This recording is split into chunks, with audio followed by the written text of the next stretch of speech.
today's painting, what I want to show you is a quick and easy way to get started. Whether you're feeling inspired or not, this will inspire you. Simply take a piece of charcoal and a canvas of any size and start sketching. Now in this particular one, I decided to do a horizon and some trees, and this could turn out to be a field, a spring, a lake, any number of things. I decided to add a couple of birds there. Now I sketch all this in charcoal, and I know I'm going to paint over it. I'm going to create an underpainting. Now what I've done here is I've taken a spritz bottle and I've dampened the canvas and spread some Payne's gray over the canvas, and now I'm taking a damp paper towel to give me some light areas. I still haven't totally decided what this painting will be, but that's the whole point of this exercise, is to get those creative juices flowing. So I dampen my brush and I create a little bit more of the reflection from the sun or the moon, whatever I decide that will be, and take a little more of that white and put down in here. And my little birds have survived being brushed over. It's a beautiful thing about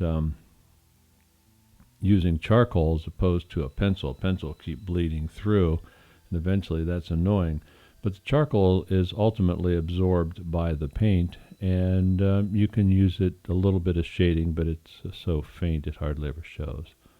So I've brushed in some quick idea of some trees, possibly around a lake, or this could be a river flowing through an area. That's the nice thing about these. This is just an exercise in a warm-up at times, but I've turned these into hundreds of paintings over the years. And if I completely change my mind, I can pretty much wash all this off, put some gesso on it, and start over again. Now there I like that tree. It was a little too thick for me. And ultimately even that doesn't matter, because you add leaves and branches and scruff stuff in with a rough brush or paper towels. You even use your hands at times.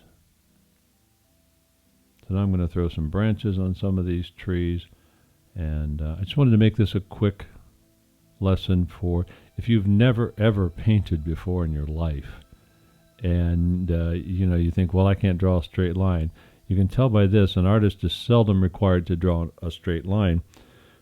Carpenters and architects need straight lines, but artists don't particularly need them.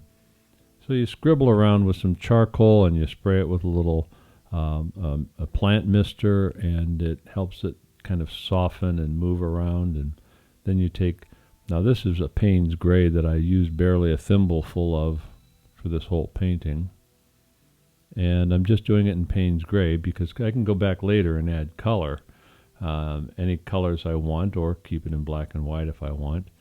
I'm going to bring these birds in just a little bit more. And here's the kind of painting that I turn out when I start like that. All of these paintings started with charcoal on a damp canvas and my brushing stuff around until I began to see images, and then I wanted to bring those images out. So it's great for the imagination, it's great for beginning artists, it's great for an artist like me that's been doing this for 40 years. I end up creating a lot of paintings by just scribbling in charcoal and spreading it around and seeing something in it that I decide I want to be a painting. So do the same thing. Good luck to you, and I'll see you in the next video.